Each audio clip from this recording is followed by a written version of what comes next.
안녕하십니까. 강박증 연구가 김선인입니다. 오늘은 제 블로그의 강박증 칼럼 한 편 소개합니다. 제목, 단명하는 가문의 저주를 담담히 버틴 젊은 지인. 과거 필자 지인이 25세가량의 젊은 남자였는데 자신의 집안은 남자가 심장병으로 34세를 못 넘기고 죽었다고 한다. 외가 쪽은 전혀 그렇지 않고 친가 쪽이 그렇다고 했다. 그의 친할아버지는 32세 젊으셨을 때 돌아가셨다. 그리고 친아버지 역시 34세의 한창 젊은 나이에 돌아가셨다. 친할머니와 어머니는 심장병과 무관하게 오래 사셨다고 한다.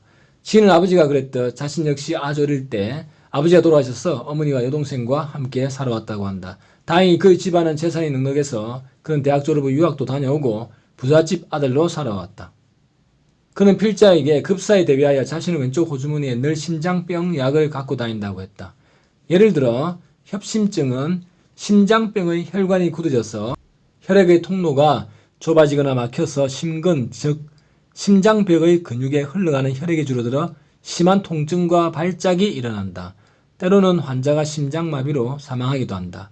그는 집안의 저주 같은 운명 때문에 군대도 면제되었고 20대가 되면서 늘 죽음에 대해 의식하며 살아왔다고 한다. 그는 30대 중반에 죽을 가능성이 매우 높아서 20대 중반이 되니 하루하루 죽음에 대해 의식을 안 할 수 없었다. 또한 젊은 나이에 여자를 사귀어도 나중에 여느 젊은이처럼 결혼해서 애를 낳고 부부가 함께 늙어가는 인생까지 생각하는 것은 불가능했다. 그래서 자신이 여자를 사귀어도 서로 가까워져 결혼할 사이까지 발전하는 것이 오히려 걱정이 되어 다른 핑계로 좋아했던 여자와 헤어진 아픔도 있었다. 그의 아버지는 그에게 늘 너도 언제 어디서 심한 통증으로 죽을지 모르니까 항상 심장병 응급약을 갖고 다녀라 고 말씀하셨다. 그래서 그는 니트로글리세린이라는 약을 왼쪽 주머니에 넣고 다녔다. 그 약은 혈관을 확장시켜서 심장 근육의 산소와 혈액을 증가시켜 통증을 줄이는 효과가 있다. 근데 그는 자신의 운명에 대해서 담담히 받아들이며 늘 밝고 웃는 얼굴이었다. 그의 하나뿐인 여동생 역시 언제든지 오빠가 젊은 모습으로 갑자기 죽어서 엄마와 단둘이서 여생을 보내게 될 각오도 하고 있었다. 그래서 그런지 남매의 정은 각별했고 늘 서로 챙겨주었다. 그와 가족들은 이미 그런 운명에 대해 비통하고 어처구니 없지만 담담히 받아들이고 있었다. 반면 강박 증상 중에 그렇게 심각한 질병에 걸릴까봐 두려워하는 증상이 많다. 예를 들어 건강에 대한 강박증이 있는 남자 대학생 환자는 부정맥, 심장 박동이 불규칙한 경우나 비정상적으로 빠르거나 느린 경우, 부정맥을 두려워했다. 그는 부정맥의 원인으로 여러 원인들, 예를 들어 심장 이상, 심한 스트레스, 술, 담배 중에 이렇게 여러 원인들 중에 유독 자신이 심장이 이상이 있다고 생각해왔다. 병원에서 검사를 해보면 아무 이상이 없었다. 그러나 자신은 심장이 이상이 있다고 생각하며 괴로워했다. 한편 전순환 필자의 지인은 필자와 2012년경 연락이 끊겼는데 현재 살아있다면 35세쯤 된다. 그가 과연 살아있을지 안타깝게 젊은 나이에 고인이 되었는지 알 길은 없다. 다만 약 10년 전 그는 진짜 심장병이 있었지만 담담히 받아들이며 살아가고 있었다. 그런데 전술한 대학생 강박증 환자는 심장병과 자신은 아무 관련조차 없는데 그 지인보다 더 심장병에 대해 심하게 걱정하고 있었다. 병원도 주기적으로 검사를 받았다.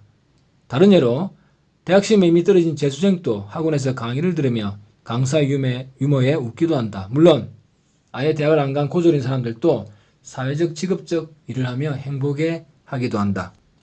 한편 실화로 과거의 대학 입시 관련해서 해마다 꼭 한두 건씩 이런 참담하고 어처구니 없는 사건이 발생했다. 고3 학생이 자신이 원하는 대학교에 낙방한 것도 아니고 심지어 방금 수능시험 치고 귀가하는 지하철역에서 아직까지 합격자 발표조차 안 났는데 시험을 못 쳤다고 비관해서 달려오는 열차에 뛰어들어 사망한 사건이다. 물론 이런 학생은 무고한 한 집안의 가장인 기관사가 받을 평생 씻지 못할 트라우마는 아예 생각도 안 한 것이다. 오직 자기만 괴롭다고 남들은 내 알 바 아니라는 이기적인 죽음이다.